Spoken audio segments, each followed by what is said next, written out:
peraturan hukum yang dipermasalahkan, bahkan pelaksanaan hukum yang dipermasalahkan, maka saudara sekalian, itu disertasi saya mengatakan begitu.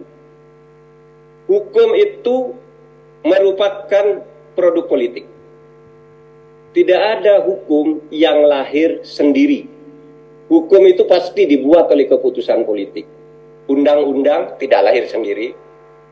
Undang-undang dasar tidak lahir sendiri. Peraturan pemerintah tidak lahir sendiri. Perda tidak lahir sendiri. Ada yang membuat. Siapa yang membuat? Hanya pemegang otoritas politik yang bisa membuat itu semua. Dan oleh sebab itu, maka kunci utamanya dalam konteks ini adalah bagaimana saudara menggunakan hak politik untuk memilih pemimpin-pemimpin politik itu yang mempunyai kesadaran yang mendalam atas demokrasi. Karena mereka lah nantinya yang akan membuat hukum-hukum yang akan mengarahkan perjalanan bangsa dan negara kita ke depan. Itulah pentingnya pemilu. Hukum itu tidak pernah lahir sendiri. Hukum dalam arti peraturan resmi tidak pernah lahir sendiri. Jika peraturan, itu ada di disertasi saya ya, bukan saya tidak menyindir kasus sekarang. Ada di disertasi saya tentang politik hukum di Indonesia, itu dibuat pada tahun 1993 di Universitas Gadjah Mada. Dalam prakteknya, jika peraturan hukum itu tidak sesuai dengan kehendak-kehendak pemain politik, maka hukumnya yang ditabrak. Itu dari disertasi saya, hukumnya yang ditabrak. Lalu bagaimana cara menyelesaikan itu? Cara menyelesaikan itu yaitu kita membersihkan, melakukan pembenahan dari hulunya. Yaitu ketika pemilu, saudara ikuti itu. Ketika pemilu ikuti lalu berkampanye, cari pemilih-pemilih yang rasional.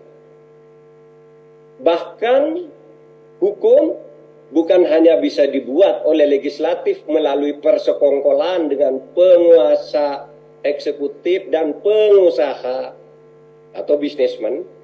Itu juga bisa politik itu mempengaruhi lembaga yudikatif.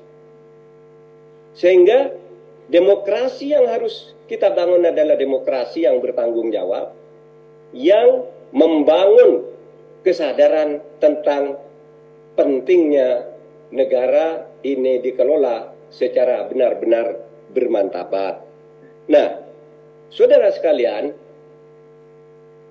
saya sekarang tidak sedang berkampanye. Oleh sebab itu saya tadi tidak bicara soal memilih. Anda boleh memilih siapa.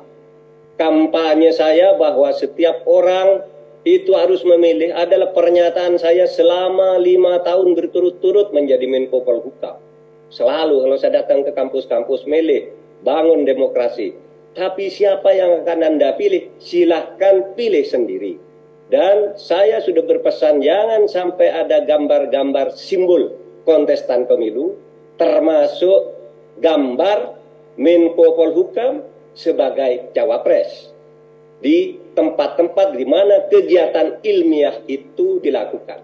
Nah, oleh sebab itu tidak ada masalah, saudara berdiskusi dengan sebaik-baiknya, sampaikan aspirasi-aspirasi seperti yang tadi disampaikan oleh saudara Refli.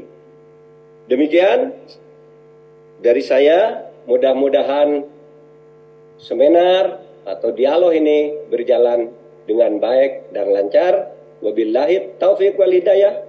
Wallahul muwaffiq ila aqwamit thoriq.